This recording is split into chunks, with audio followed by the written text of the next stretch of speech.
ምክንያቱም ሰው ምንድነው የሚባለው ነገር እውነት ነው። እሺ ልብ በ40 ዓመት ነው ገንዘብ በ20 ዓመት ነው ይባላል። አንዳንድ ልጆች ልብም ገንዘብን በ20 ዓመታቸው ይዘው የሚኖሩና የምናያቸው ሰዎች አሉ። እና ህይወትን በተቻለ መጠን አገርን ለቃችሁ ወጣችሁ ብዙ ነገር ትታችሁ ከመጣችሁ በኋላ ለምን ከእናቶቻችሁ ጋር የምታሳልፉት ራሱ በጣም ምርጥ ጊዜ ነው አይደል እንዴ? እኔ እናቴ ልትሞት 25 ቀን ሲቀራት ነው የገባሁት። እንደ ሚስጥረኛ የነበረች እናቴ ማለት በቃ እናታችሁን እንዴት እንደምትወዱ ታውቃላችሁ። እኔም እናንተ ከምታስቡት በላይ በጣም እናቴን ወዳታለሁ። ግን ከሷ ጋር ያንን ሁሉ ነገር ሳላሳልፍ የቀረሁት አረብ ሀገር ነው። እናንተም ይሄን እየደገማችሁት ነው፣ ግን ለባዶ ነገር። እኔ ለባዶ ነገር ገብቷችኋል። ቢያንስ አንድ ነገር አድርጉና እኔም ደስ ይበለኝ። እስቲ እንደው አንድ 5 ዓመት ቆይታ ቤቷን የሰራች ልጅ አለች። ቤቷን ሰርታ እኔ አሁን ልጅቷን አላሳያችሁም። ቤቴ ውስጥ እዚህ የምሰራበት ቤት ያለችው ልጅ ራሱ ማለት ነው እግዚአብሔር ምስክሬን የራሷን ቤት ሰርታለች። ሰርታ ገንዘቧን ተጠቅማ ቤቷን ሰርታለች። እስቲ ቤታችሁን ስሩ፣ አንገታችሁን የምታስገቡበት ማረፊያችሁን ስሩ። ለምን ቢባል በተለይ በቤት ክራይ እንኖራለን ብላችሁ የምታስቡ ሰዎች ካላችሁ ኢትዮጵያ ውስጥ ታብዳላችሁ። አሁን ያለውን ነገር ሁላችሁም እያወቃችሁ ነው። እኔ እዚህ ሀገር እዛ ሲሄድ እህትም አለችኝ፣ እህቶች አሉን 2 የሚቀበሉን 3 ናቸው። ክፍለ ሀገርም አለችኝ እህት። አዲስ አበባ ውስጥ ወንድምም አለኝ። እኔ የሆነ ቦታ ከነሱ መሃል መርጬ መሄድ እችላለሁ አንዳቸው ጋር ቤት ባይኖረኝ። ግን እዚህ ሀገር ላይ ተከራይቼ ስላየሁት ነው ምን ያህል ከባድ እንደሚያደርግ ህይወት። ስለዚህ ሜቢ የኔ መናገር እዚህ ጋር ወይ ገበናሽን እንዳላችሁ ገበናዬን ማውጣቴ አንድ ሰው ካዳነ እኔ በጣም ደስተኛ ነው የምሆነው። ማርያምን ነው የምላችሁ። አንደኛ ገንዘብ አላስቀምጥም ነበር፣ ቤተሰብ ሰፖርት አደረግ ነበረ። የኔ ቤተሰቦች ግን ሚበሉት አልነበራቸውም ብዬ ነግሬያቸዋለሁ። ሚበሉት ያላቸው ቤተሰብ ጥላችሁ ከመጣችሁ ሌላው ነገር ትርፍ ነው። ገንዘባችሁን አስቀምጡ። ሲቀጥል ደግሞ ማለት ነው ስኳር ሲይዘኝ ማለት ነው ስኳር ሊይዛችሁ ይችላል። ምናልባት አንድ እንዳልኳችሁ ፒካወርን እያሰብኩኝ ምግብ አልበላም ነበር። ምግብ በሰዓቱ ያለመመገብ አንድ ኦኬ ለስኳር የሚያጋልጠው ማለት ነው። 2 ከፍተኛ የሆነ ብስጭት፣ 3ኛ ከውስጥም ሲፈጠሩ በቆሽት የሚባል ያው በዚህ ጉዳይ ጠለቅ ብዬ አልገባም፣ ዶክተሮች እንዳያዘጉብኝ። ብቻ ግን ልክ ስኳር ያዛችሁ ስትባሉ ሪቨርስ ማድረግ ትችላላችሁ። እንደዚህ ስር ከሰደደ በኋላ ጊዜ ያስፈልገዋል። እንዳያችሁት ነው። ምናልባት እነዚህ ሕክምና የሚሰጡት ባህላዊ ሕክምና የሚሰጡት ሰዎች ብዙ ሰው አፈትልኮ እየሄደባቸው ነው። እንደ ድምፃዊ ሰማኸኝ በለው ሚዛኑ ተዛብቶ ነው ላጥን ያለው ምንም ባልተዘጋጁበት። ምክንያቱም ከውስጣችሁ ያለው ነገር ሙልጭ ብሎ እስኪጠፋ የሚደረግበትም ጊዜ ስላለ እኔ እንደ ሆረር የምፈራው ነገር ቢኖር ሰው ተዘጋጅቶ ሞቶ አያውቅም አውቃለሁ። ግን እንደው አንዳንዴ ይላሉ እንዴ ሳልዘጋጅ ለምንድን ነው እንደዚህ ላጥ ብዬ የሚሄደው ብዬ አስባለሁ።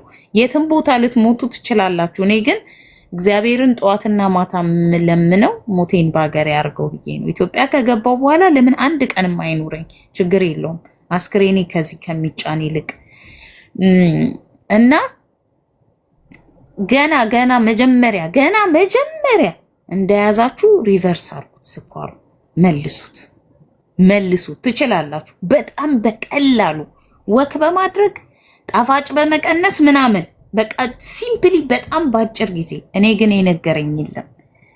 ለምን ቢባል የገጠሙኝ ሌሎች ዜጎች ናቸው። ሕክምናውን ሳደርግ 300 ምናምን ገብቶ ነበር ስኳሬ። በቃ አበዱ። አይኔ ይጥበረበር ነበር። አይኔ በትክክል አላይም ብሎኝ ቸገር ነበረ። ያው አይኔ መነጽር አለው። ይህም በመነጽር እንኳን ማየት እስከማልችል መነጽር የወሰድኩትኝ 2ቱም ኦፕሬሽን ነው ታውቃላችሁ። 2ቱም ላይ እጢ ነበረብኝ። 2ቱም አይኔ ኦፕሬሽን ተደርጓልና ከዛ በኋላ ኦልሬዲ መነጽር አለኝ። ግን ደግሞ ከስኳሩ በኋላ ሞር አይኔ ማየት እንደዚህ እንዴት ነው ይታያላችሁ። የምታዩት ነገር ግን ተረጋግቶ አይቆምም፣ ብዥ ይልባቸዋል። እና ይሄ ነገር ስለነበረ በሰዓቱ ወደ ሐኪም ቤት ነው የሄድኩት። ያው ከስኳር ጋር የተገናኘ ነው የሆነው እና ምንድነው ያደረጉት? በቀጥታ መድኃኒት ነው የሰጡኝ። እኔም የመሰለኝ ምንድን ነው በሰዓቱ ማለት ነው እግዚአብሔርን አንድ ሰው በህይወቴ ወይም እንደው ደህና ስልክም አልነበረኝም አላየሁም። መድኃኒቱን ኮንቲኒውስሊ መዋጥ ጀመርኩኝ። ገብቷችኋል? 10 ዓመት ድፍን 10 ዓመት መድኃኒት መዋጥ ጀመርኩኝ። ግን የሆነ ሰው መጥቶ እኔ አሁን እናንተ አብሳላት አለቻችሁ፣ ለምሳሌ አብሳላት መታ ምን ማድረግ እንዳለባችሁ ስኳር፣ ግፊት፣ የተለያየ ነገር ሲመጣባችሁ ገብቷችኋል? ነርቭ ድሮም ነበረብኝ። ነርቭ ማስታውሰው 15 16 ዓመቴ ላይ ኦልሬዲ እጄ እንደዚህ ድርቅ ብሎ የመቅረት ነገር አለ፣ እግሬም ላይ አለ ይሄ ነገር። ነርቭ ምናልባት ብዙ ኢትዮጵያዊ የሚታመም ይመስለኛል፣ ወጥቶ ስለማያወራው ነው እንጂ ብዙ ኢትዮጵያዊ ጋር ያለ ይመስለኛል። እርግጠኛ ነኝ። እቺ ነገር ካለችባችሁ ነገሩኝ። እቺ እንደዚህ እጃችሁን እንደዚህ እጥፍ አድርጎ የሚያስቀር ባላንስ የሚያሳጣችሁ። እኔ አሁን ባላንስ የለኝም። ሰው እየሳቀ አንዳንድ ሰዎች ሲስቁ እንዲህ የሚገፈትሯቸው አሉ። ይሄ ነገር ለምን እንደሆነ ነገሩኝ። ምክንያቱም አንድ ቀን ክፉኛ ተከስክሼ ስለማቀ። እባካችሁን ክቡራና ክቡራት ስትስቁ ለምንድን ነው ብላችሁ ሰው የምገፈትሩት? ለምንድን ነው? እሱን ብቻ ነገሩኝ። ሲስቅ ሰው ለምንድን ነው ሰው የሚገፋው? እና ግፍትር እንደዚህ የሚያረጉት ነገር በጣም ብዙ ሰው ነው እየሳቀ እንዲህ የሚነካ ሰው አለ። እና በዚህ ነገር በጣም 3 4 ክስክስ ብያለሁ። ሬዚስታንስ ይሄ ባላንስ የሚባለው ነገር የለም እኔ ጋር ከነርቭ ጋር በተገናኘ ፕላስ እድሜም ቆስቆሶታል። ስንት ነገር ሕክምና ራሱ ቀለል ብሎ የሚታየው እድሜያችሁ ገና ለጋ ስትሆኑ ነው። ስለዚህ ይቺን አሁን ያላችሁባትን ሰዓት ቫሊዩ ስጧት። እናንተ ነው የምላችሁ፣ ስፔሻሊ ሴቶች። ወንድሜ ባንጃው 49 ዓመቱ ነው። የ18 ዓመት ልጅ ጽጌሬዳ እንቡጥ የመሰለችዋን ማግባት ይችላል።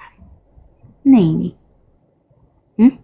እኔስ ጌጥዬ ይኸውልሽ፣ እኔ አሁን የነርቭ በሽተኛ እኔ ማለት ለነርቭ መፍትሄው አንድና አንድ ብቻ ምንድነው? እኔ በጣም ቁጡ፣ በጣም ከሰዎች ጋር መጋጭ፣ በጣም ትዕግስት የሌለኝ ምናምን አይነት ሰው ነበርኩኝ። ግን ምን አደረግኩ መሰለኝ? ዛሬ ጓደኞች እንኳን የምላቸው ሰዎች ማለት ይሄ አሁን ከካፌ ወይንም ደግሞ ከሻይ ቡና የማያልፍ ጓደኝነት የምትተዋወቀው አበሻ አጋጣሚ ተቀላቅለሽ ምናምን የምትጠጪው የዛ አይነት ጓደኝነት ነው ያለኝና ትንሽዬ የሚያበሳጨኝ ነገር ካለ የምጠጣውን ሻይ ትቼ ነው የምሄደው። መናደድ ስለማለት ምንም እንደዛ የሚያበሳጨኝ ቦታ አልቀመጥም። እኔ ብቻዬን በጣም ደስተኛ ነኝ። ምን ጊዜም ስፖርት ሰራለሁ።